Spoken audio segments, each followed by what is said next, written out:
The 1980s gave us Back to the Future and Indiana Jones, but it also gave us movies so disastrous they bankrupted studios, ended Oscar winners' careers, and left legendary directors humiliated. From Jim Henson's final film crushing him before he died, to Laurence Olivier in a war epic funded by a cult, these are the biggest box office bombs of the 80s. It's hard to believe now, but the original Blade Runner was actually a box office flop. In 1982, Ridley Scott put together a $30 million sci-fi epic that's now seen as one of the most influential films of its time. But back then, opening weekend brought in $6 million, and the total run stalled at $27.6 million. A big part of that came down to timing. Blade Runner hit theaters right up against Star Trek II and E.T. and just couldn't keep up. Studio interference didn't help. Scott fought the executives every step of the way. They worried the film was too slow, too cerebral, and forced a voiceover narration on Harrison Ford. Ford, not a fan, reportedly delivered it as flatly as possible on purpose. The studio then slapped on a so-called happy ending built out of leftover footage from The Shining. The final cut that audiences saw in '82 was not Scott's vision, and the critics and audiences both left confused. Years later, Scott's preferred versions finally saw the light of day and helped turn the movie's reputation around. But in the moment, it was written off as a bomb. Labyrinth had Jim Henson, George Lucas, and David Bowie. On paper, it was the kind of creative lineup any studio would kill for. Henson wanted whimsy, Lucas pushed for a cleaner narrative, and Brian Froud took it as far into the surreal as possible. The tone clashed from day one. Casting Bowie as Jareth confused everyone. Was this a dark fantasy, a family film, or something in between? Henson's own son would later admit that nobody ever figured out who this movie was actually for. Test audiences confirmed it. Kids were scared, adults just baffled. The marketing team didn't know where to start. Henson's reputation with the Muppets had never really translated to broader audiences. The earlier Dark Crystal had a mixed reception, and Labyrinth ended up doing even worse. It only grossed $12.9 million in the US, far short of its $25 million budget. It did make back the budget worldwide eventually, but by that point the damage was done. Jim Henson took the failure hard. This would be the last movie he directed before his death in 1990. The cult following that eventually turned Labyrinth into an icon came too late for Henson to ever appreciate it. Highlander today is the definition of a cult classic, but that status didn't help anyone involved back in 1986. The story, all about immortals fighting for the prize, just didn't draw much attention at the box office.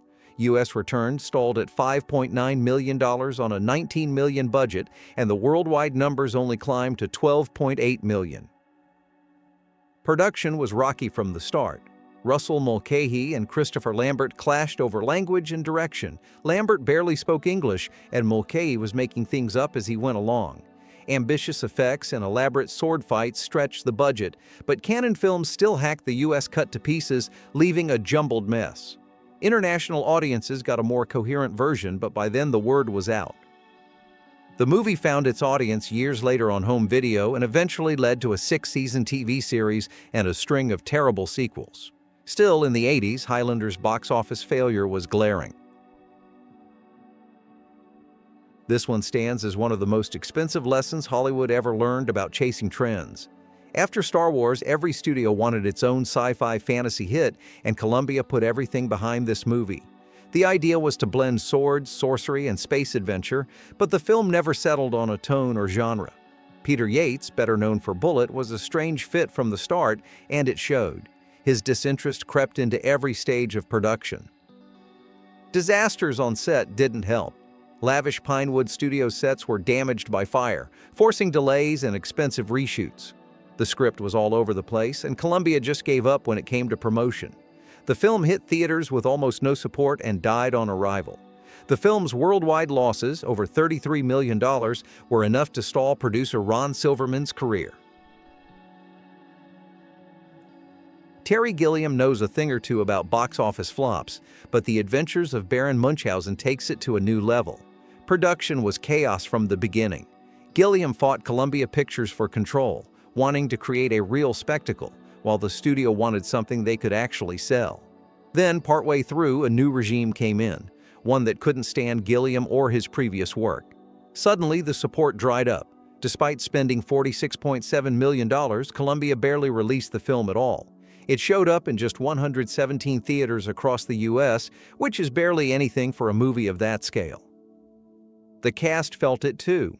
Eric Idle publicly called the whole experience a nightmare, swearing off ever working with Gilliam again and blaming him for a lack of leadership on set. Internal sabotage became the theme. Gilliam would later accuse the executives of tanking the marketing on purpose just to watch it fail. Yet, despite all that, Munchausen ended up a hit with critics and even landed 4 Oscar nominations, a rarity for a bomb this big. The studio still lost around $38.5 million, but the film's cult following and critical respect gave Gilliam a kind of odd vindication. Heaven's Gate is the reason people bring up Oscar curse. Michael Cimino went from winning Best Picture for The Deer Hunter to making one of the biggest fiascos in movie history. The budget spiraled out of control, climbing from $11 million to $44 million. Perfectionism was the rule. Cimino demanded new buildings if the old ones were an inch off, had grass painted green for continuity, and pushed the crew so hard that his own cinematographer walked off the set. By the end, nearly everyone had had enough. United Artists banked everything on the film and got wiped out for their trouble. The movie made just $3.5 million at the box office, losing over $40 million, and its failure didn't just end Cimino's career, it ended the era of director-driven Hollywood. Studios clamped down and nobody got that kind of blank check again. Critics eventually warmed up to the film after a recut decades later, but that didn't save the studio. United Artists went under, sold off to MGM, and Cimino never recovered. Ishtar was supposed to be a major comedy, starring Warren Beatty and Dustin Hoffman. In reality, it turned into a war of egos. Beatty wanted to play the ugly one. Hoffman was determined to be the funny guy. Elaine May, the director, got caught in the crossfire. She shot over 1 million feet of film, which slowed everything down and ballooned the budget. She and the studio fought over the cut, the pace, the tone. Nothing ever got settled. The location didn't help. Shooting in Morocco was a disaster. People got heat stroke, camels died, scenes had to be reshot again and again. Columbia's execs panicked when early reviews started rolling in and slashed the marketing budget. By release, nobody cared. Ishtar ended up costing about $51 million and only made $14.4 million back. The finger-pointing lasted for years. For decades, Ishtar was a punchline for Hollywood failure. But in the years since, a bunch of major directors, Scorsese, Tarantino, Edgar Wright, have called it underrated, maybe even a comedy classic. That's the strange thing about movies. Sometimes the legend is worse than the film itself. Inchon's story almost sounds made up.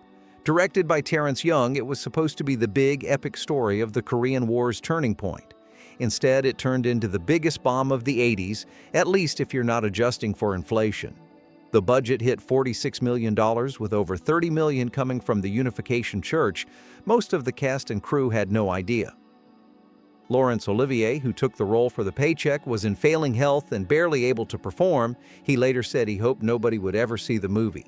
Most of his lines were dubbed over. The production was a mess. Old battle footage, sloppy direction, everything just felt off. By the end, MGM had to pull the movie from most markets. It only made $5.2 million at the box office. Nearly all the prints were either destroyed or shelved. Critics slammed the film for everything: bad acting, glorifying the war, recycling stock footage, just general incompetence.